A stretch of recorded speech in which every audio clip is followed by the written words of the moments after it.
E nós sabemos também que Deus usa muito esse culto de libertação justamente com exortações. A gente sabe disso e a gente vem porque eu quero aprender com quem sabe ensinar e com quem tem autoridade de fazer isso, amém? Por isso que a gente busca mesmo com todo o nosso amor, com toda a dedicação, ouvir a voz do Espírito Santo, porque sabemos que a nossa carne, estamos envolvidos num manto pecador, e esse manto ele tem prazer nas coisas do mundo, na carne, né? Então nós temos que nos desligar da carne, essa hora entrar diante da presença de Deus e ouvir a voz que vai nos dar a vida eterna. Então fique bem atento ali, porque a vida aqui na terra é passageira, nós estamos só como peregrinos aqui, e a exortação é óbvia. Até o texto de Hebreus 12, se não me engano, não precisa ir lá, mas há um texto na Bíblia, que acho que é Hebreus 12, diz claramente que na hora que a exortação vem, ela não tem não é agradável, né? Até é motivo de tristeza às vezes, né? Mas com certeza no tempo devido ela vai trazer o fruto e ela vai trazer o gozo do aprendizado que você aprendeu. Diga amém? Então fique em paz, que aprenda mais esses cultos das sextas-feiras. Eu, desde quando me converti, é o culto que eu mais gostava de estar presente. Se tinha um culto que eu não gostava de faltar, era justamente muito difícil para mim, na minha conversão, porque eu era gerente comercial em Curitiba, e para estar no culto aqui dentro, aqui em Londrina, às 8 da noite, eu tinha que rebolar lá e correr para cá, e correndo, viajando às vezes 600, 700 quilômetros daqui, e eu tinha que, minha alegria era estar no culto, às 8 horas da noite, para ouvir a palavra de Deus. E muitas vezes eu tinha que fazer loucuras na estrada para chegar, porque eu tinha um culto que eu não gostava de perder de forma alguma, era o culto de libertação. E para a glória de Deus, eu conheci pessoas aqui dentro da igreja que têm esse mesmo prazer que eu tenho, e infelizmente também conheci muitas pessoas que não têm prazer de vir nas sextas-feiras, porque quer continuar no pecado, não quer ouvir a verdade, né? Então é muito complicado isso, né? Mas quem vai julgar é o Senhor, né? Que nós possamos então, no nome de Jesus, orar por essas vidas, né? Aqueles que não têm o prazer de ouvir a palavra, porque a palavra de Deus, ela é para a nossa santificação, para a nossa fé, para o nosso crescimento e para a nossa salvação, é o alimento da nossa alma, amém? A pessoa pode até brincar de ser crente, pode até querer só ir em culto onde falam coisas que agradam a carne. Isso é comer lanche todo dia, como o presbítero provavelmente na igreja filha, né? Uma hora vai te fazer mal. Comer só lanchinho, comer só bobagem, né? Essas coisas vão te fazer mal uma hora, vai vir a conta uma hora. E isso vai acontecer com quem também só gosta de ouvir as coisas que agradam a carne. Então, procure ouvir aquilo que agrada a Deus, que é a sua correção, a sua edificação, o seu crescimento espiritual. Amém, igreja? Aí o Espírito Santo mandou dizer esse recado, eu estou passando o recado para a igreja em nome de Jesus. Amém? Então vamos à palavra desta noite, e é justamente em Eclesiastes, como nós abrimos há pouco, antes do louvor.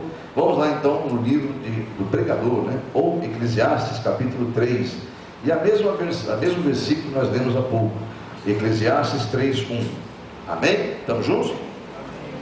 Tudo tem o seu tempo determinado, e há tempo para todo propósito debaixo do céu. Diga amém? Amém. Tá bom, que assim seja. Senhor, testifica no coração dos teus filhos a mensagem que o Senhor me revelou esta manhã, Senhor, para que todos nós possamos sair daqui totalmente renovados e fortalecidos com a tua glória, e possamos lá fora aplicar verdadeiramente tudo aquilo que aprendemos da tua palavra em nome de Jesus. Amém? Bom, para iniciarmos, nós vamos nos ater em duas palavras desse versículo. Esse versículo tem duas palavras que Deus mandou parar e até grifar elas aqui. A palavra tempo e determinado, ou seja, tempo determinado. São duas palavras que definem uma frase. Há um tempo, tudo tem o seu tempo determinado. Então vamos nos ater a essas duas palavras, tempo determinado. Bom, se está determinado, diga para o teu irmão, manda quem pode. Aponta para o alto, fala, manda quem pode. Amém? Agora aponta para ele e fala, obedece quem tem juízo. Ele está apontando para você também, não está? Então, manda quem pode, obedece quem tem juízo. Então, se está determinado, obviamente está determinado por alguém que tem autoridade. Amém ou não amém? Porque ninguém determina nada se não tiver autoridade, né? Teve um grupo, teve jovens que viram algo acontecer em nome de Jesus e falaram, vou começar a fazer isso também, né? E foi tentar usar o nome de Jesus, está na Bíblia essa passagem, só não vou buscar agora, mas eles tentaram usar o nome de Jesus, e o demônio avançou e espancou mesmo aquela pessoa, e disse, eu te desconjuro em nome de Paulo, de Jesus, em nome de Jesus, né, que Paulo prega. Aí eu disse que o demônio falou na boca daquela pessoa, olha, eu conheço Paulo e sei bem quem é Jesus, mas você quem é? E partiu para cima, que foi feio o negócio. Está na Bíblia isso aí, amados. Usou o nome de Jesus indevidamente, não é filho, e usou a autoridade que ele não tem. E são as pessoas do mundo, para quem não sabe, viu, amados? Pessoas ficam brincando com o nome de Jesus como se fosse algo que pudesse fazer isso. O nome do Senhor não é um nome sagrado e tem toda a autoridade no universo. Então, aqui é a mesma coisa. Quem está determinando é o Senhor dos Senhores. Ele escreveu isso na sua palavra pelo seu Espírito Santo, que é um tempo determinado. E ele mandou eu observar essas duas palavras, o tempo determinado. Aí ele começou me ensinando, falou, olha, para pensar, só pode determinar quem tem autoridade. E essa autoridade está sendo determinada em cima de algo que só alguém que é eterno pode determinar, que é o tempo. Diga amém? Quem é que tem autoridade sobre o tempo? A não ser Deus, que é eterno. Diga amém? Alguém mais? Você conhece como autoridade no universo que tem autoridade sobre o tempo? Não, né? Nós não temos esse controle. O homem mais poderoso da face da terra, ele não tem essa autoridade. Ele pode ter toda a riqueza, todo o poder na terra, mas ele não tem nem poder do tempo dele de vida. Ele nem sabe se vai viver daqui alguns segundos, porque ele não tem esse poder. Agora, o eterno Deus vivo, esse sim, tem autoridade sobre todo o tempo. Diga amém? Então ele começou a falar, para pensar nessas duas passagens, essas duas palavras, tempo determinado. E quem é que determina? Quem tem autoridade. E sobre o que nós estamos determinando? Na palavra, sobre o tempo. Quem é que manda no tempo? É o Senhor. Então, está aí, a prova bíblica disso é a sequência do versículo. Vamos ler a sequência do versículo? Porque diz assim, tudo tem um tempo, tudo tem o seu tempo determinado. Olha aí, não é um tempo determinado. Então tudo tem o seu tempo determinado. E há tempo para todo propósito. Aonde, igreja? Debaixo do céu. Então, quem está determinando é alguém que está em cima do céu. Amém ou não? Olha, num só versículo, quanta coisa que o Espírito Santo revelou. Um só versículo. Eu fiquei assim, boca aberta. Falei, Senhor. Foi claro, você tem que observar a minha palavra. Minha palavra não são palavras de vocês, são palavras eternas. E elas estão aí registradas para instruí-los ao crescimento de vocês. E eu não tinha nunca, quantas vezes já li essa passagem, nunca parei para pensar nesses três aspectos que Deus falou para o meu coração hoje. Que quem determina o tempo é o dono do tempo, não é? E a prova bíblica disso é que é lá do alto, né? É todo propósito debaixo do céu. Glórias a Deus. Então, fique bem claro isso, né, amados? Quem é essa autoridade? Diga-se Jesus. Amém? Então, quem está nos céus, só uma resposta, é Deus. Então, os propósitos de Deus são para que cumpra a sua vontade, não a vontade da pessoa. Amém ou não amém? Então, os propósitos de Deus são para cumprir a vontade dele, não a vontade nossa. Vamos prestar bem atenção nisso. Vamos lá em Romanos capítulo 12. Então, veja bem, fechamos o versículo, né? Há um tempo determinado para todo o propósito abaixo dos céus. Então, recapitulando, quem determina é dono do tempo. E o propósito dele é a vontade dele. Os propósitos dele não é para agradar você. Os propósitos dele é para agradar a ele mesmo. Ele é Senhor, nós somos servos. Amém? Só que na terra existem algumas pessoas que se dizem cristãos, que acham que pode chegar diante de Deus com autoridade e exigir alguma coisa dele. Começa, se pudesse o barro falar com o seu oleiro e determinar o jeito que ele quer ser. Amém, igreja? Isso é possível? Jesus deixou isso claro na sua palavra, né? Há uma passagem do Velho Testamento que o Espírito Santo revela. Há um profeta, desce na casa do oleiro, vai lá, observa, está acontecendo lá. O profeta diz, eu observei, eu vi que o oleiro estava trabalhando na sua obra, né? Ele fazia ali conforme lhe convinha um vaso, né, de barro. Ele pegou e falou, então, esse vaso está sendo moldado pelas mãos do oleiro. E se ele quebrar na mão do oleiro, ele vai, pega e faz de novo, outro vaso.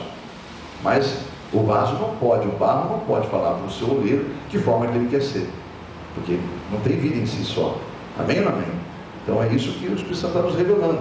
Nós temos que nos colocar na nossa posição lá. O que torna você e eu arrogantes diante de Deus é o espírito da rebeldia, que é de Satanás. E nós nascemos, infelizmente, da natureza dos rebeldes.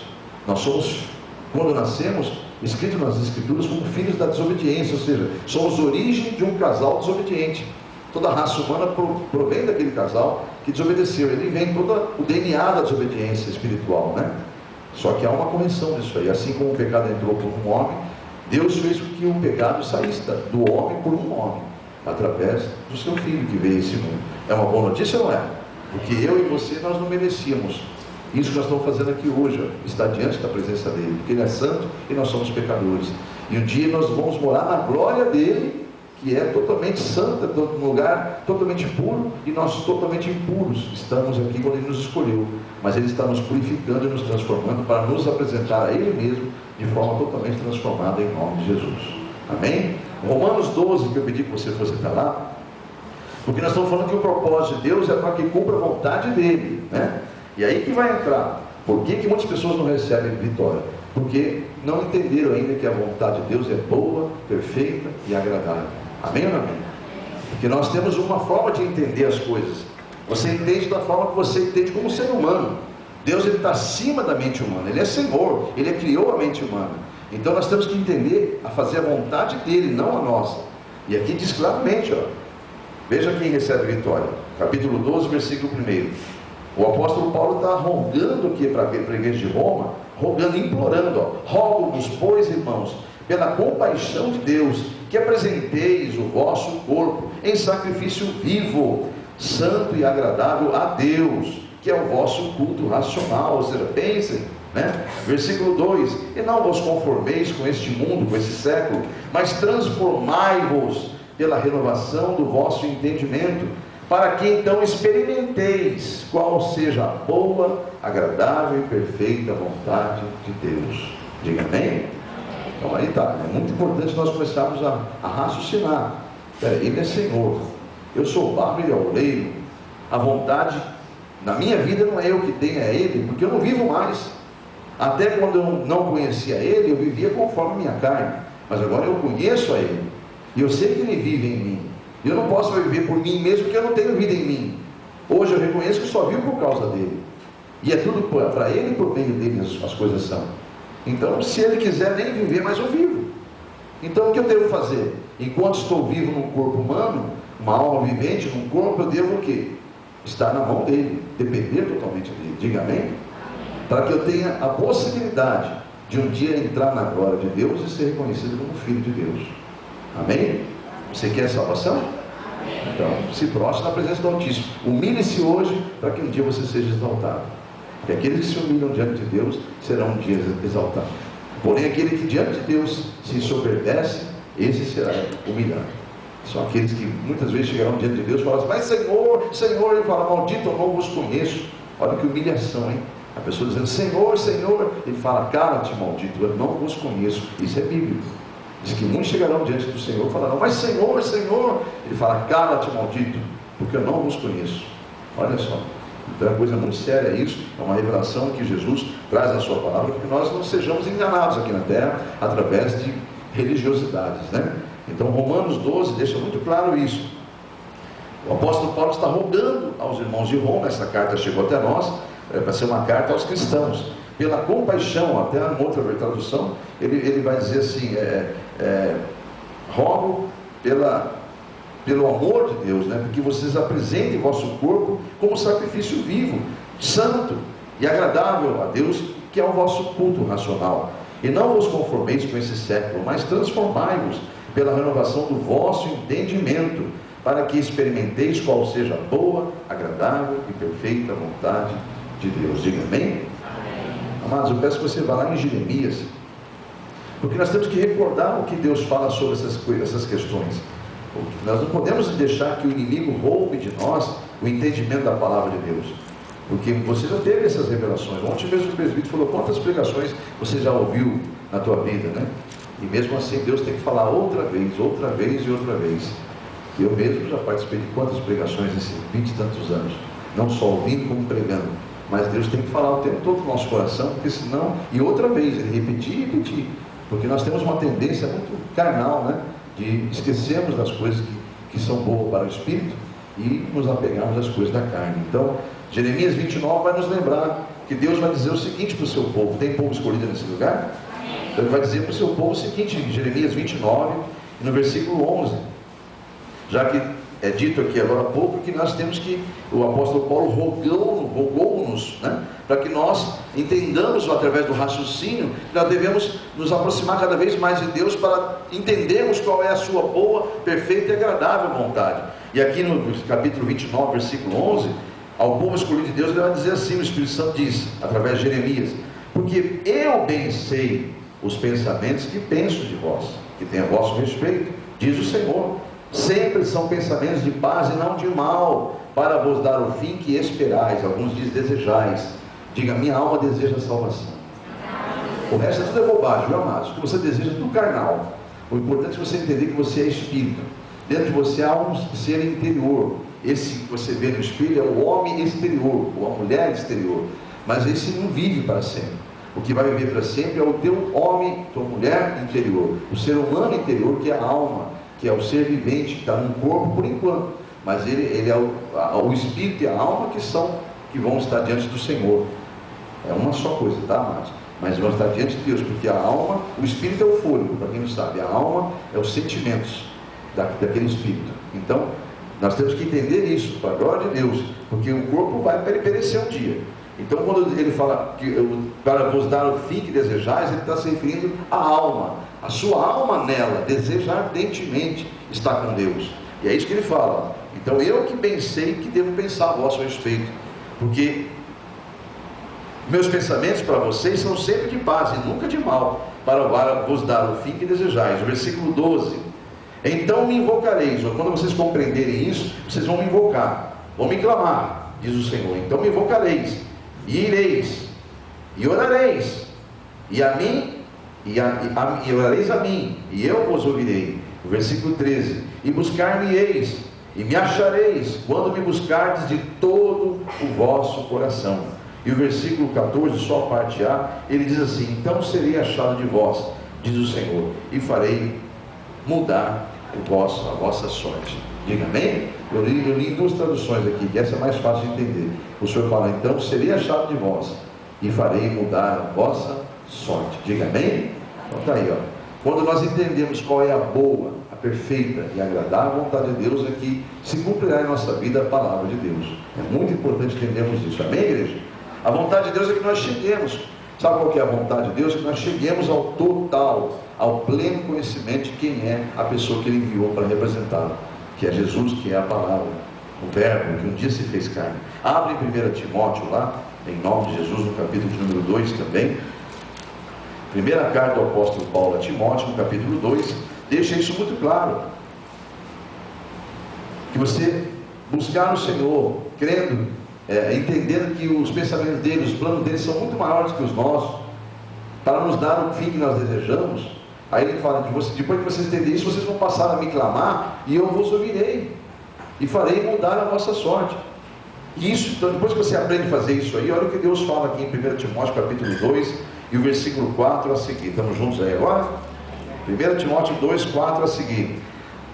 Olha o que Deus deseja aqui, ó. Vou ler em duas traduções. Aqui diz assim, que está em minha mão: que quer que todos os homens se salvem e venham ao conhecimento da verdade. No versículo 4, em outra tradução, diz: isto é bom e agradável diante de Deus, nosso Salvador, o qual deseja que todos os homens sejam salvos e cheguem ao pleno conhecimento da verdade. Diga glórias a Deus. Amém? Então está aí, ó, o versículo 3 e 4. O versículo 3 na minha tradução diz que é bom e agradável isso diante do nosso Salvador, que quer que todos os homens se salvem e cheguem ao pleno conhecimento da verdade. Então esta é a vontade de Deus, que nós não fiquemos na ignorância, não fiquemos religiosos, e sim que o conhecemos como Ele quer ser conhecido. Assim como Ele nos conhece, Ele quer se fazer conhecer. Diga amém? Quantos desejam realmente a salvação nesse lugar? Erga as mãos e diga glórias a Deus. Escreva aí, Senhor. Até fechei meus olhos, para não me entristecer com ninguém que tenha preguiça de erguer as mãos. Mas o Senhor é Deus, conhece o coração de todos os seus filhos. Então aqueles que ergueram as mãos disseram que desejam a salvação e deram glórias a Deus para isso. Então vamos procurar fazer, então, não mais a sua vontade, não a nossa vontade, mas vamos então procurar fazer a vontade daquele que nos fez. Amém, igreja? Se de fato nós nos importamos com a salvação. Alguém se importa com a salvação aqui? Então vamos procurar fazer a vontade dele. Veja o que diz a carta aos Hebreus, no capítulo número 10. Você está em 1 Timóteo, vai um pouquinho mais à frente, você logo encontra a carta aos Hebreus. Nós vamos no capítulo 10, para você conhecer melhor a esse Deus que você serve. Se você realmente se importa com a salvação, se você não é um religioso a mais dentro de um templo, e sim está preocupado com a sua vida eterna, dos seus que você ama, diz amar, né? Se você ama realmente os seus, você deveria estar buscando eles para Jesus. Então, isso é hipocrisia dizer que ama Deus e não ama nem quem você vê. Porque existem muitas pessoas na casa de Deus, amados, que só é uma hipocrisia. Não estou dizendo nessa casa, o Espírito Santo está mandando dizer isso. Eu estou dizendo o que o Espírito Santo está dizendo. Então nós temos que parar com isso. Se você realmente ama a Deus, você deve amar os que Deus colocou ao seu lado, a você fazer parte do teu meio. Já começa por ali, que é começar pela sua Jerusalém. Quando ele disse ide aos discípulos, ele fala, começar por Jerusalém. E quem não entende que é Jerusalém, no mundo espiritual, é a tua família, o teu meio social, onde você convive, é a tua família, os que têm laços, os seus irmãos, a sua família. Mas como é que eu faço isso, pastor? Quebrando a cabeça aqui, dando tudo que eu tenho para eles? Não. Deus quer que você seja sábio, né? Você tem um amor ágape, que é você orar, você jejuar, você fazer campanha, você, né? Eu falo isso porque tem pessoas aqui dentro que têm familiares complicadíssimos. E se você for levar o pé da letra, você vai acabar até se perdendo também. Então o que tem que fazer é ter sabedoria. Nós temos que ganhar as almas com o nosso testemunho de vida, deixando Deus nos usar, fazendo com que nós cresçamos, nós prosperemos, isso em todas as áreas, para que aqueles que olhem para nós falem verdadeiramente, esse é o caminho. E aí você vai amar aquela pessoa, não vai destratá-la, mas você deve estar sempre buscando essas pessoas em oração, toda noite. Enquanto eu não vi minha mãe convertida, eu não parei de orar mais. Eu falava, eu gerava contenda em minha família. Eu já expliquei o motivo disso, né? Porque eram duas religiões, 2 filhos em 2 religiões diferentes. Minha mãe ficava no meio daquela confusão, né? Um puxava para um lado, outro puxava para o outro. E eu tentava botar na cabeça dela e ela não aceitava. Ela também devia ter conflito também do lado de lá. Até que um dia o Espírito Santo falou: você está fazendo tudo errado. Tudo errado. Alguma vez eu falei que é você que vai fazer a obra? Você deve só entregar na minha mão, orar. Então a partir de eu falei: mas como é que eu faço isso, Senhor? Cala-te, ame a ela, e você todo dia vai dobrar teu joelho e vai declarar a salvação dela. Porque eu vou providenciar isso. Amém, Senhor. Nunca mais eu falo dessas coisas para ela. Você entendeu agora. Isso foi muitos anos atrás. E para a glória de Deus eu tive o prazer de batizar minha mãe, né? Então é muito importante você entender isso. É que não é nem por força nem por autoridade. É pela oração mesmo que você busca as pessoas, e também tua vida dando esse exemplo para as pessoas. Diga amém? Glórias a Deus. Então vamos então, em nome de Jesus, ler a passagem de Hebreus capítulo 10, que eu acabei de pedir que vocês fossem até lá. Quando eu perguntei se você se importa com a salvação, você disse que sim, né? Então se você realmente se importa com a salvação, procure fazer não mais a sua vontade, mas sim a vontade de Deus, em tudo, em todas as áreas. Pois Hebreus 10, 35 diz assim, vamos juntos lá? Não rejeiteis, pois, a vossa confiança, que tem grande e avultado galardão, ou seja, recompensa. Vocês não abandoneis a vossa fé. É isso que ele está dizendo, ela vai ter uma grande recompensa. Diga glórias a Deus. Então olha o que ele fala no versículo 36 aqui, o autor, o Espírito Santo, pela carta aos Hebreus. Porque necessitais de perseverança, de paciência, que depois de haver desfeito a vontade de quem, igreja? De Deus. Olha, eu bato nessa tecla toda vez que eu passo por essa palavra. Não é a tua vontade, meu irmão e minha irmã. Desce tua caixinha de fósforo. É a vontade de Deus. Depois que você fizer a vontade, depois que você fizer a vontade de Deus, você vai poder alcançar a promessa. Olha aí, ó. Para que então, você necessita de perseverança, para que depois de haver desfeito a vontade de Deus, possais então alcançar a promessa. Qual que é a promessa de Deus? Salvação, né? Mas para isso o Senhor fala assim, ó, para você ter um pouquinho de paciência, ó, porque ainda um pouquinho de tempo, um pouquinho, né? Um pouquinho de tempo, o que há de vir virá, e não tardará. Mas o justo, aqui que eu quero que nós temos que parar aqui. O justo, diga eu. Amém? Você é o justo diante de Deus, porque Deus te justificou você pelo sangue de Jesus Cristo. Mas o justo viverá de que forma? Pela fé, irmãos. Olha aí, ó. Mas o justo viverá pela fé. E se ele recuar? A minha alma, diz o Senhor, não tem prazer nele. Mas nós não somos, diga, nós não somos daqueles que recuam. Amém? Então nós não somos daqueles que recuam, daqueles que se retiram, daqueles que se retardam para a perdição, mas sim daqueles que creem para a conservação da alma. Diga glórias a Deus. Então está aí a palavra. Deus está revelando fortemente, olha, tem um tempo determinado para todas as coisas, e quem está determinando isso é o dono do tempo. E esse dono do tempo está dizendo para você ter paciência e fazer a vontade dele, não a tua. Porque se você insistir em querer fazer a sua vontade, a qualquer momento você vai entrar em depressão, você vai entrar numa queda tremenda, um abismo abaixo, porque você vai ver que as coisas não estão acontecendo, sendo que você não vê como deveria ver, porque no mundo espiritual não é como nossos olhos veem. Tem coisas acontecendo que você não faz ideia. Então você deve ter paciência, calma e perseverança. Amém, igreja? E como é que é viver pela fé, pastor? O que é isso, viver pela fé? Primeiro que fé é um dom de Deus, que só vem ao homem pelo ouvir da palavra de Deus. Romanos 10, 17, né?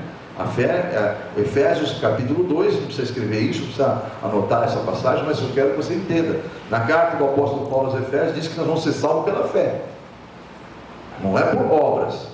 E que não é, o homem não tem fé porque quer ter fé, é um dom de Deus, ele vem de Deus para que ninguém se glorie.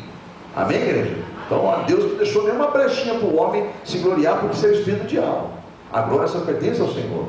Então a salvação vai ser pela fé em Cristo Jesus, pela obra dele, não pela obra do homem, é pela fé no que ele fez.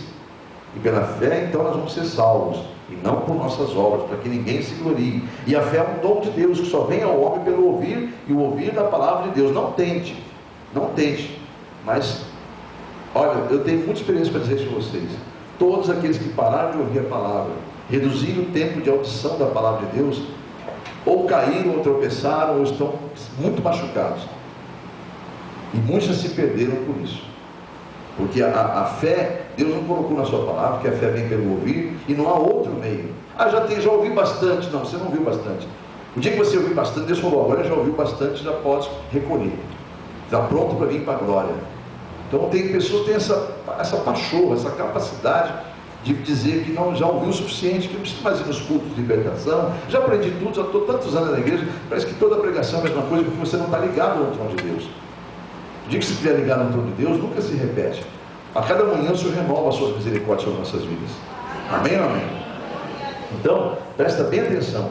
O que é viver pela fé? Viver pela fé é o que diz Hebreus, a carta aos Hebreus, que é um dom que vem de Deus. Então, é só pelo ouvir. Isso está em Romanos 10, 17, né, amados?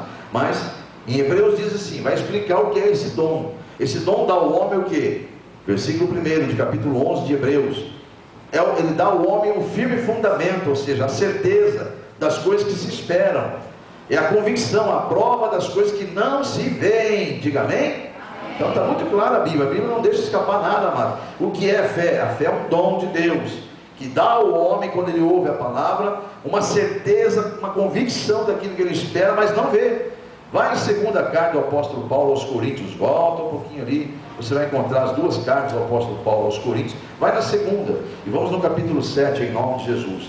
Como eu tenho que acelerar por causa do horário, se não der tempo, vai ouvindo, a fé vem pelo ouvir. Segundo Coríntios, a segunda carta do apóstolo Paulo aos Coríntios, capítulo de número 5 e o versículo 7, dentro dessa visão aí, ó, amados, que a fé é um dom que Deus dá ao homem o quê? A certeza e convicção da coisa que espera e daquilo que ele não vê. E aí, 2 Coríntios capítulo 5, versículo 7, diz assim, porque andamos por fé e não por vista, ou seja, não é pelo que vemos, e sim pelo que nós cremos. Diga amém? Nós não vivemos mais pelo que nós vemos, nós vivemos pelo que nós cremos. Se o mundo está dizendo assim, ó, não tem mais jeito, eu vou fechar meus olhos e vou entrar no trono de Deus. Tem sim, tem, a palavra de Deus diz que tem. Amém ou amém? Isso é fé. Eu creio que tem, porque a palavra de Deus diz que tem. Amém? Então isso é fé. Lá no capítulo 4, de onde você está, e vá ao versículo 18, por favor. Não atentando nós nas coisas que se veem. Olha aí, ó. Então, quando ele quiser mostrar uma coisa para você, não olha não, amado. Não dá atenção que nem a Eva deu para a serpente, não dá atenção, tá? Você deve se apegar à palavra de Deus, ó. Não atentando nós nas coisas que se veem, mas nas que não se veem, porque as que se veem são temporais, as que não se veem são eternas. Diga glórias a Deus. É muito importante entender qual é a estratégia do inimigo, amados. A estratégia do inimigo é não permitir que nós vivamos pela fé. Então o que ele faz? Ele age de maneira astuta, sagaz, para nós não ouvirmos mais a palavra de Deus. Aí ele cria um monte de situações, dia de culto de libertação, aí aparece uma visita. Dia de culto de libertação, aí acontece uma dor de barriga, aí acontece não sei o que, aí acontece um ciclamaio.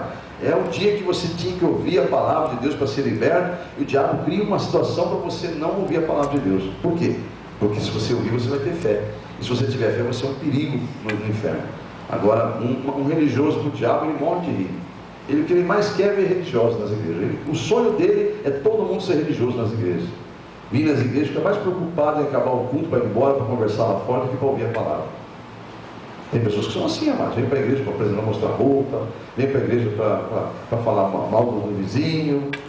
Tem pessoas que vêm para se mostrar, para se exibir, menos para ouvir a palavra. Vem para buscar coisas do seu interesse, porque eu já fui em cartomante, já fui nisso aqui, já fui aqui, quem sabe essa igreja vai me dar alguma coisa. É isso que o pessoal pensa, mano. E eu digo isso pelo Espírito de Deus, porque eu não vejo essas coisas, mas quem os olhos de Deus vê todas as coisas, inclusive corações e intenções. Então nós sabemos que Deus vê tudo isso aí. E é muito triste para Deus, um Deus santo, olhar para a terra e ver isso dentro das suas igrejas. É muito triste. Mas é bom que você está ouvindo essa verdade e que você seja liberto dessas mentiras do diabo. Diga amém? Então, amados, o Senhor falou fortemente no meu coração, uma estratégia do inimigo. É fazer você não ouvir, parar de ouvir a palavra. E se você ouvir, você vai receber o dom da fé. E se você receber o dom da fé, você vai ser mais que vencedor. Amém?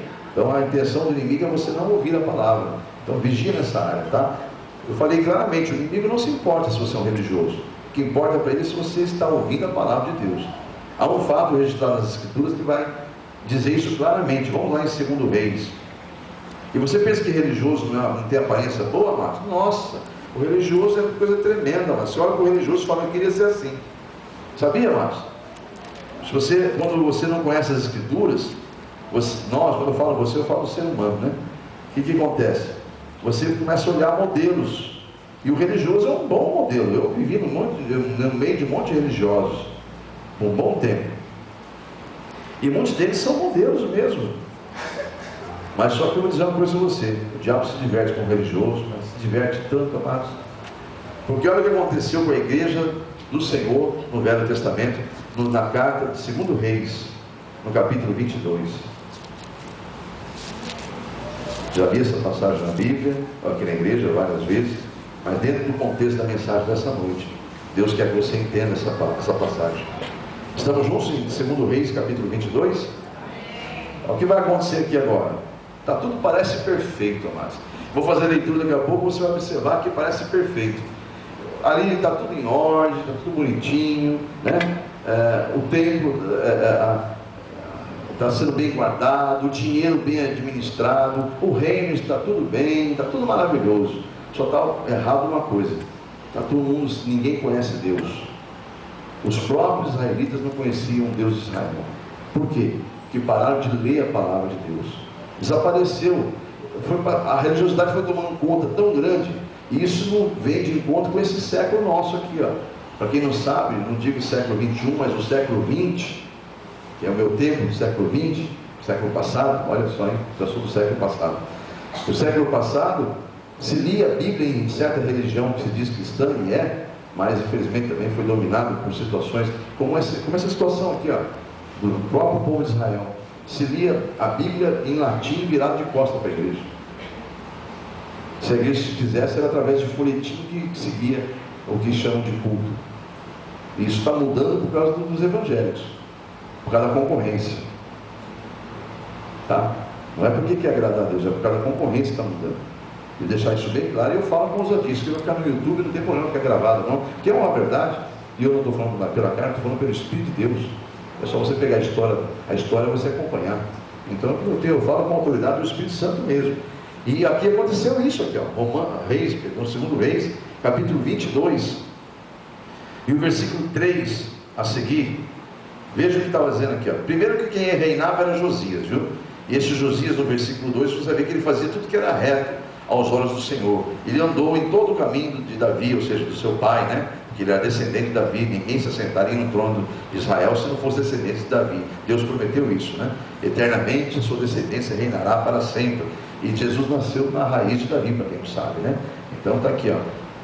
esse rei Josias, ele era da descendência de Davi. Por isso que no versículo 2 fala que ele fez o que era certo perante os olhos de Deus e andou em todo o caminho de seu pai Davi, né? E não se apartou dele, nem para a direita nem para a esquerda. Então esse é um rei que agradou a Deus, um rei de Israel, né? Um dos reis que agradou ao Senhor.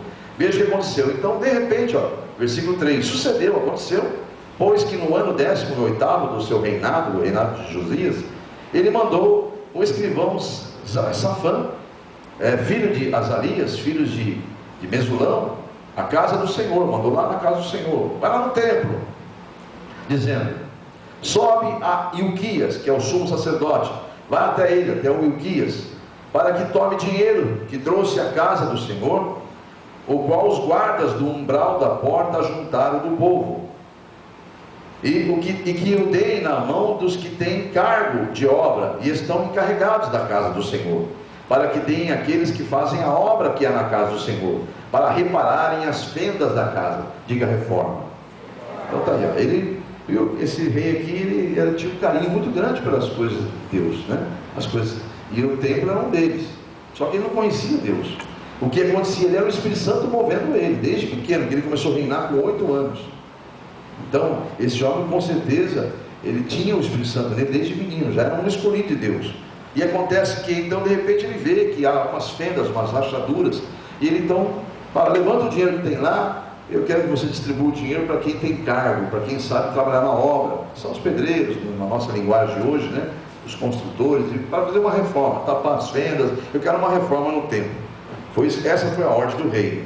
Versículo 6, aí vai continuar dizendo: aos carpinteiros, aos edificadores, aos pedreiros, para que comprem madeira, pedras lavradas, para repararem a casa. Versículo 7, porém com eles não se fez conta do dinheiro, ou seja, ninguém foi lá e investigou, está tudo certinho, não se fez conta do dinheiro que se eles entregaram nas suas mãos, por quanto procediam com fidelidade. Olha a religiosidade. Então a religiosidade é coisa bonita, amados. Muitos ali trabalham com amor mesmo na obra, com fidelidade, cuidam com zelo, mas não adianta nada disso, amado. Nada disso vai adiantar se você não conhecer Deus. É isso que é importante. Então veja bem, no versículo 8, então disse o sumo sacerdote Ilquias, depois que foi lá, revirou na reforma, o sumo sacerdote procura o escrivão Safã, que deu o recado para ele, disse, passou um tempinho, né? Ele disse: olha, achei o livro. Diga a Bíblia. Não era a Bíblia, a gente sabe que isso aí são canons, né? Eram vários rolos, né? Mas assim, eu quero que você entenda que isso tudo está aqui, a Bíblia. Hoje é a Bíblia para nós. Mas é como se dissesse, muitas pessoas esquecem a Bíblia na igreja, perdem o óculos dentro da Bíblia, né? Então, é mais ou menos isso que aconteceu. Dentro do tempo, que eles não tinham como hoje, cada um tinha sua Bíblia, não. As escrituras só ficavam dentro do templo. Amém, igreja? Então, era lido para o povo que era ensinado das escrituras.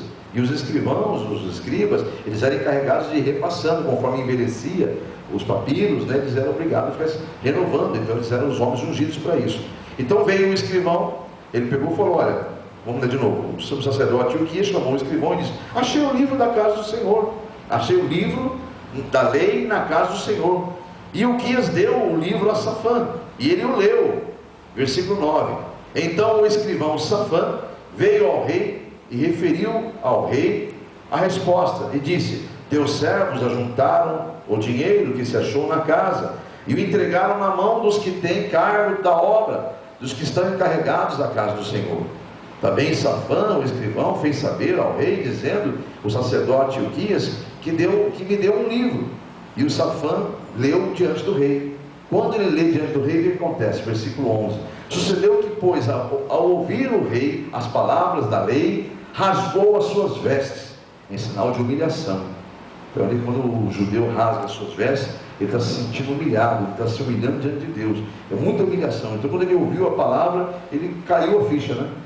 E o rei mandou Ilquias, o sacerdote, e Aecão, filho de Safã, e Aquibor, né?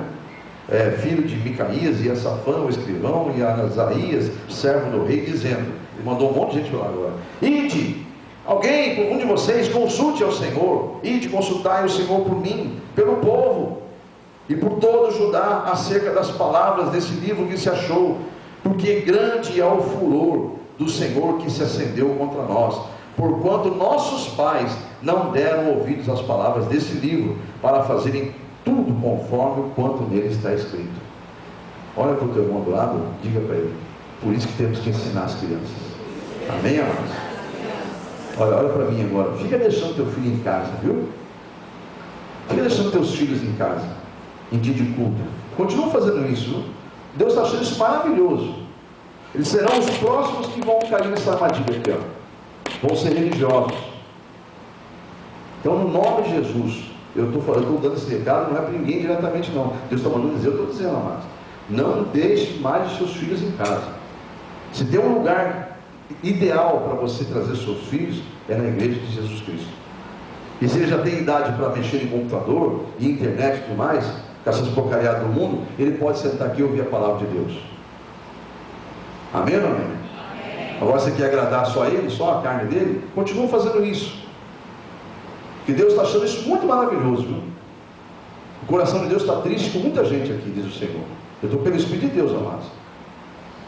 Porque olha o que o rei rasgou as suas vestes. Você quer que um dia teu filho fale: por que minha mãe, meu pai não me ensinou isso? Por que eu não fui para a igreja? Porque meu pai e minha mãe eram dois covardes que aceitaram minhas vontades. Vai se rasgar diante de Deus. Misericórdia, igreja. É um culto de libertação. Acorde, igreja. Desperta enquanto há tempo. Amém, igreja? Amém. Então vamos lá. Ele disse aqui, o rei, ele chega a essa conclusão: ó, nossos pais são culpados disso.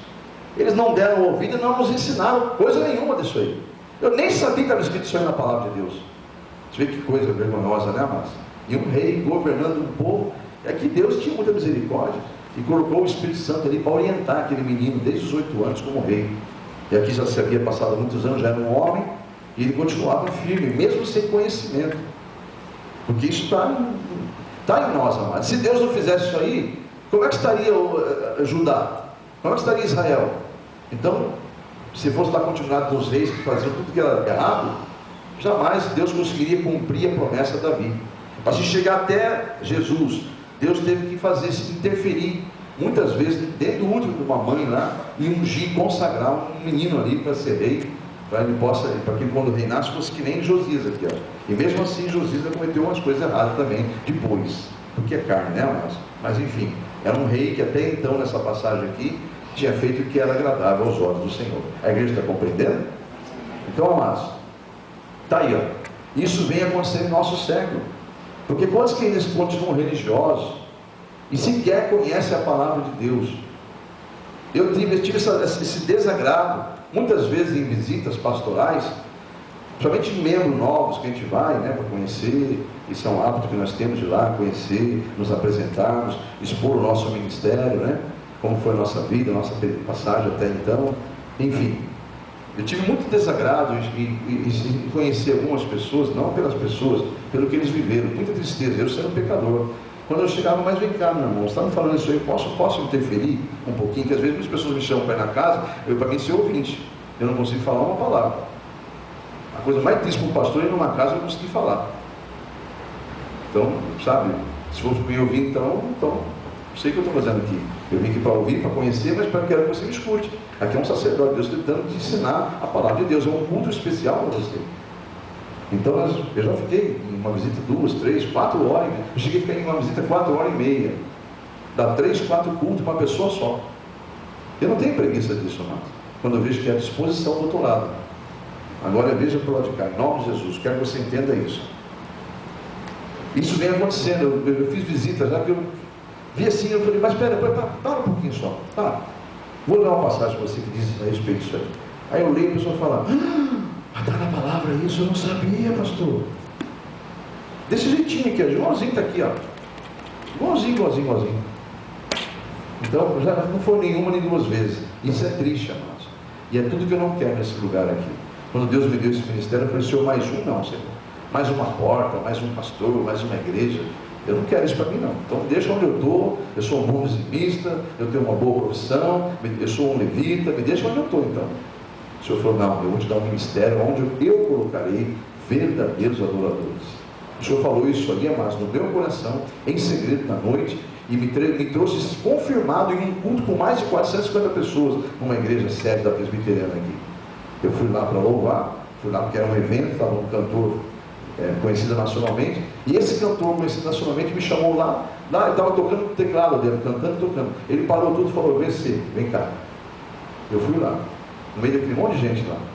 Fui lá e ele falou no meu ouvido: eu disse que eu colocarei naquele lugar verdadeiros adoradores, e assim farei. E falou isso, não foi baixinho no meu ouvido, não, pegou o microfone e falou no meu ouvido aqui, para todo mundo ouvir. Quem estava lá comigo aquele dia ouviu um bom e alto som, claro som. E aquilo eu havia conversado com a minha esposa dias antes, que Deus havia falado para nós ficarmos tranquilos, que Ele estava dando um ministério onde Ele colocaria e plantaria verdadeiros adoradores. Amém, igreja? Então, você está nesse contexto aí, viu, amados? Glórias a Deus por isso. E eu louvo a Deus pela sua vida, por Deus ter plantado você nesse ministério.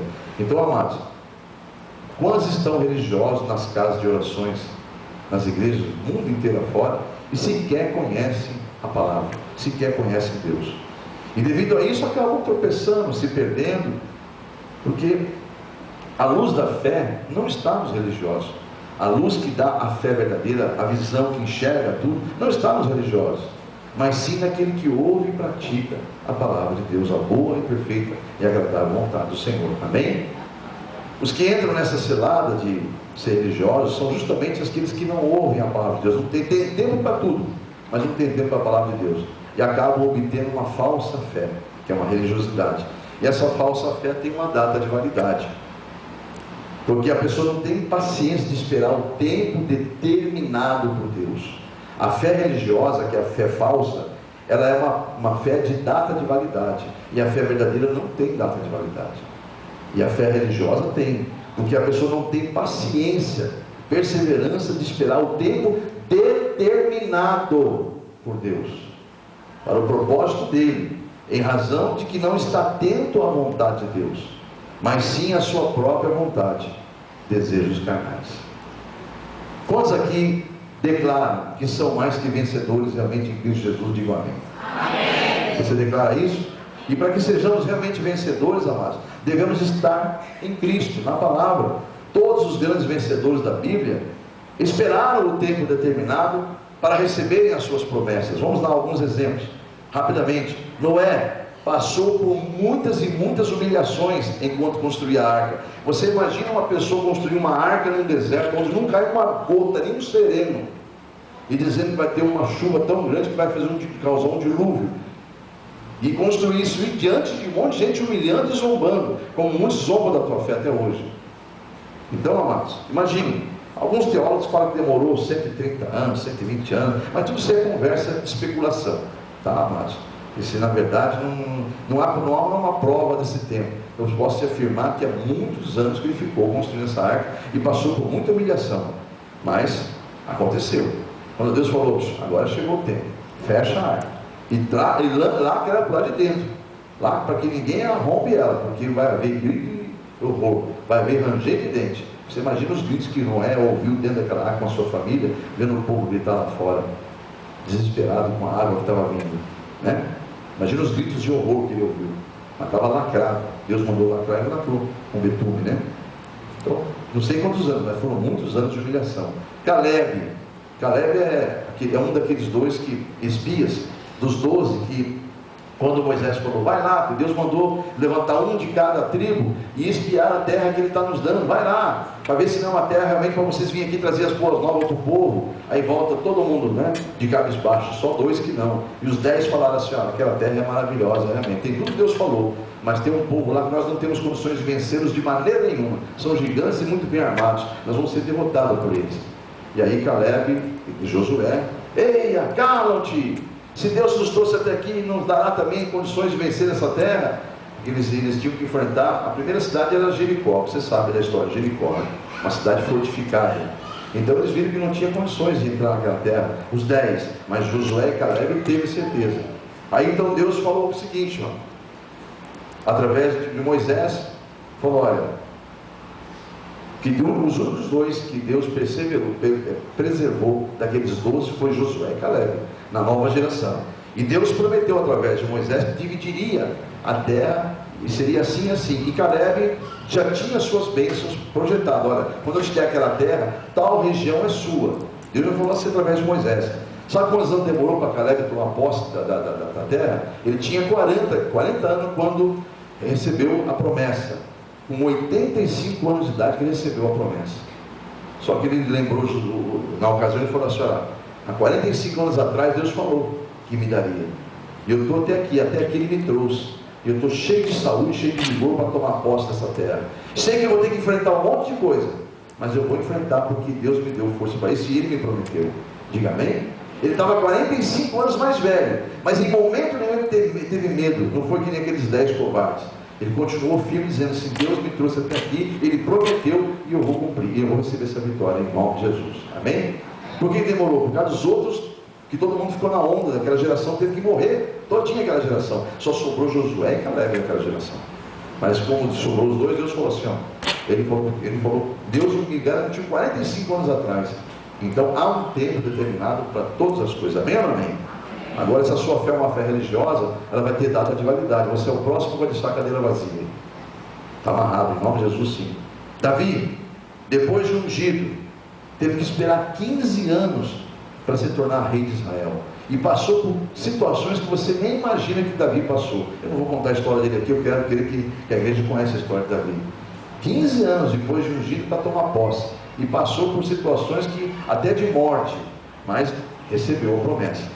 Tempo determinado. Abraão viveu uma vida inteirinha de fidelidade a Deus, amados, e morreu sem ver cumprir na vida dele a promessa de Deus.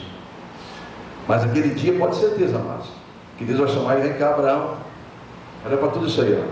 Lembra que eu te disse que a tua descendência não daria nem para contar? Tenta contar, todo mundo está ali, ó, essas almas todas aí, ó.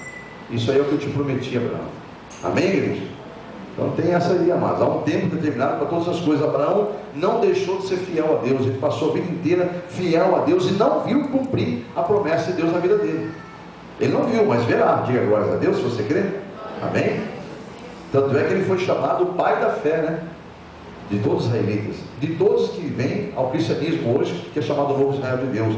Nós só somos herdeiros das bênçãos dadas a Israel por causa da fé de Abraão. Amém, igreja? E porque Jesus veio também para nos trazer essas boas novas. A mulher, por exemplo, do fluxo de sangue, vamos entrar na nova aliança, no Novo Testamento, 12 anos daquela enfermidade, até que um dia tocou nas vestes de Jesus. Amém? Mas houve um tempo determinado, ela teve que esperar 12 anos, disse que acabou com tudo que ela tinha. A mulher perdeu tudo, gastou tudo que tinha com medicamento, com médico, se dispôs de tudo, não tinha mais onde gastar. 12 anos, há um tempo determinado. Mas bastou ela ouvir que Jesus estava ali, bastou ela ver Jesus, foi lá e tocou e foi curada num tempo determinado. Amém? O cego de Betesda, o cego de nascença, um homem, quando é citado um homem cego, no mínimo ele tem idade militar. A Bíblia não fala o nome, a idade desse homem cego de nascença, tá? Mas fala que ele era um homem. Aí pela teologia você estuda e aprende que a Bíblia nunca vai citar homem se não tiver no mínimo idade militar. Então no mínimo 21 anos aquele homem tinha, já há 21 anos no mínimo, cego de nascença. Aí o que acontece? Os discípulos à beira do caminho, ele fala: Senhor, quem pecou? Esse homem nasceu cego, foi ele ou foram os pais dele? O que acontece? Costumes, tradições judaicas, né? Religiosidade. Jesus fala assim: não, nem ele, nem os pais dele pecaram. Ele está assim, diga tempo determinado. Amém? Ele está assim para que hoje, nesse tempo determinado, a glória de Deus se manifeste nele. A igreja está compreendendo o tempo? O que é tempo determinado? Que você não vive mais para você, você vive para Deus. Então você vai parar de murmurar e de questionar a Deus agora aqui para frente, ou vai continuar murmurando e questionando a Deus do que está acontecendo na tua vida? Porque se você não entende, o Israel ficou 430 anos escravo do faraó no Egito. 430 anos, até o tempo determinado que eles atravessaram o Mar Vermelho, e que o exército veio atrás, e Deus falou assim: Moisés, fica tranquilo, quando você passar do lado de lá, você manda o mar fechar, que ele vai fechar, as águas vão cair em cima deles, e eu serei glorificado na morte deles, porque vocês passarão a seco, me glorificando do outro lado, cantando o hino da vitória, e eles vão morrer tudo, e eu serei hoje glorificado neles. Então talvez a sua luta, a sua aflição, o seu desespero, a sua beira do abismo, a sua situação que hoje está vivendo, é para a glória de Deus. Você tem paciência de esperar a glória de Deus na tua vida?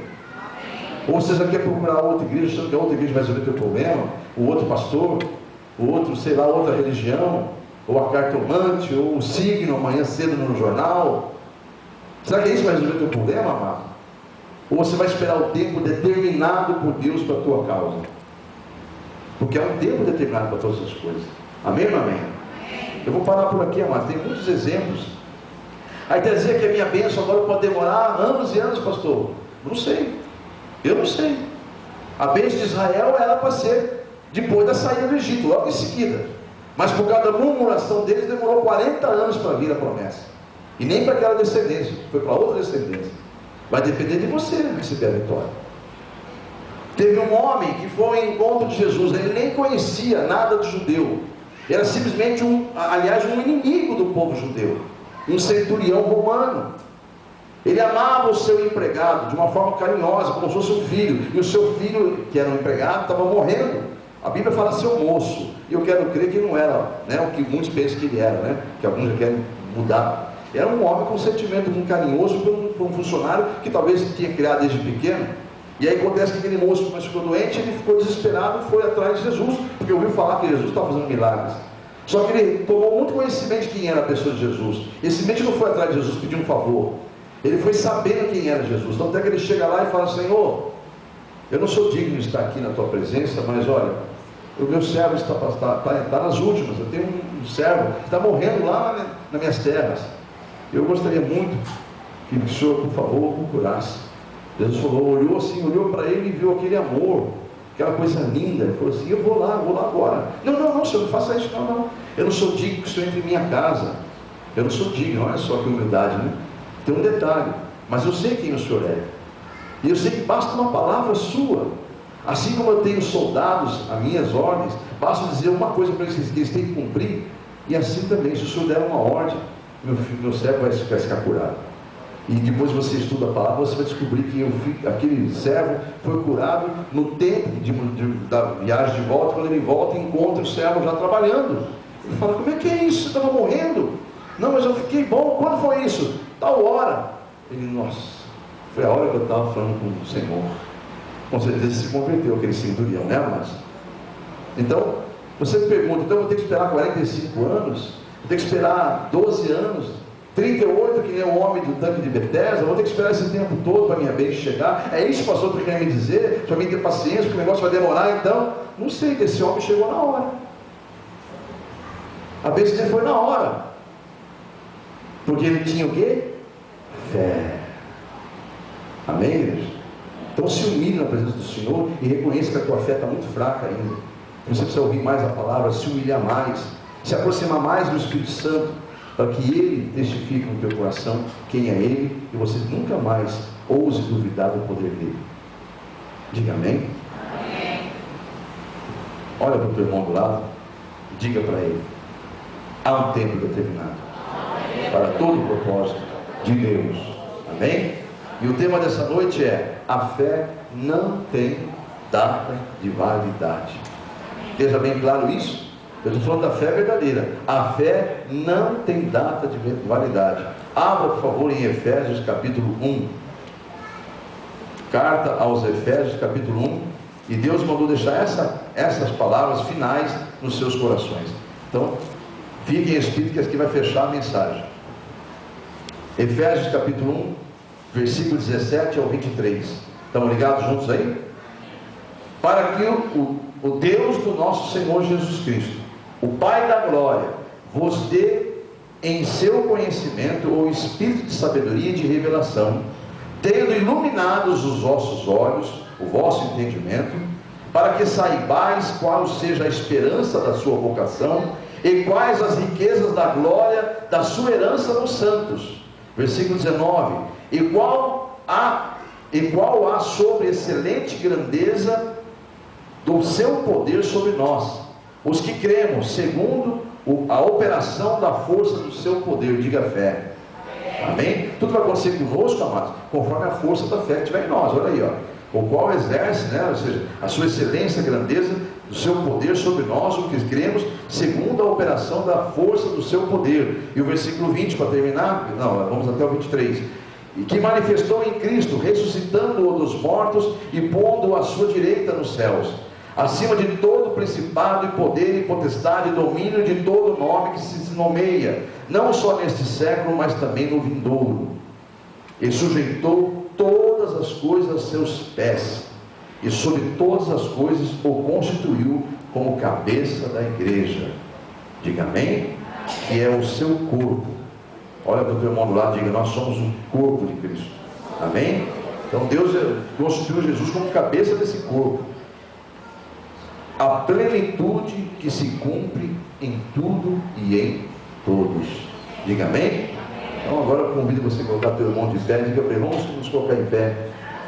Amém? Porque na verdade a fé verdadeira não tem data de validade. Se você que existe na internet que gostaria de começar uma campanha desta, mas lamentaram por não estar aqui presente, estar distante, pois bem, você nos alcançou através da internet, então você também pode participar desta campanha sem nenhum custo. Basta apenas você entrar em contato comigo no e-mail que você vê agora passando na tela. Esse e-mail é pessoal meu, eu vou fazer questão de responder para você em nome de Jesus, e vou mandar no anexo de volta, na resposta, um modelo para você desse aqui. Aí você vai imprimir.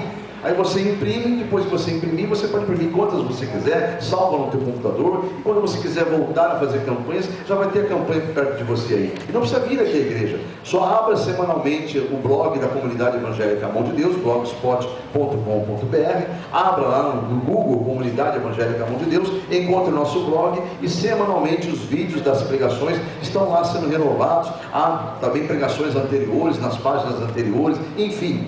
Você tem toda a possibilidade de fazer essa campanha pela fé, assim como meus irmãos aqui presentes. E aqueles que estão iniciando a campanha hoje, coloque-se em pé em nome de Jesus, como também se coloque em pé os que estão do 2º ao 7º dia também. E você da internet que está do 2º ao 7º dia, se coloque em pé também, que eu vou orar geral agora aqui. Deus mandou orar geral por causa do horário, eu tenho que ter reverência ao horário. Deus está me cobrando isso, eu tenho que terminar esse culto. Então aqueles que estão iniciando, todos eles, digam com a sua fé: Senhor, estou diante da tua presença, entregando a minha causa, e eu sei que receberei a minha vitória, porque em Ti eu confio, e a Ti eu entrego esta causa, em nome de Jesus. Amém? E eu concordo com você que está iniciando, e que você vai ser mais que vencedor, e dará testemunho da glória de Deus sobre a tua campanha, em nome de Jesus. Os que estão do 2º ao 7º dia, já em pé, dizem também, você da internet, digam todos: Senhor, eis-me aqui, mais uma vez, diante da tua presença, declarando publicamente a minha fé. Eu tenho a certeza que receberei a minha vitória. Aliás, já tomei posse desde o primeiro dia, e darei testemunho desta glória em nome de Jesus. Amém? Todos que estão em campanha do 2º ao 7º dia, que sejam abençoados, tomem posse da sua vitória e não deixem de perseverar até o final, e Deus entregará a vitória em nome de Jesus no tempo determinado. Amém? Aplauda ao Senhor então, todos que creem. Louvado seja o nome de Jesus Cristo. Podemos assentar. Os que encerraram a campanha, não precisa ser agora, no final do culto, coloca no vaso de oração. E aqueles da internet que encerraram também hoje, às 7 semanas, entre em contato comigo, se é que eu já não te orientei, do que fazer com a folha após a campanha. Eu terei o maior prazer de falar com você novamente pela internet, e a gente te orientar a respeito do que você faz com a campanha. Aqui é fácil, é só as pessoas levarem no vaso de oração. Você que está longe, talvez tenha em outro país, não tem essa possibilidade. Então Deus me deu uma instrução para isso, e eu repasso aos que estão na internet conosco, em nome de Jesus.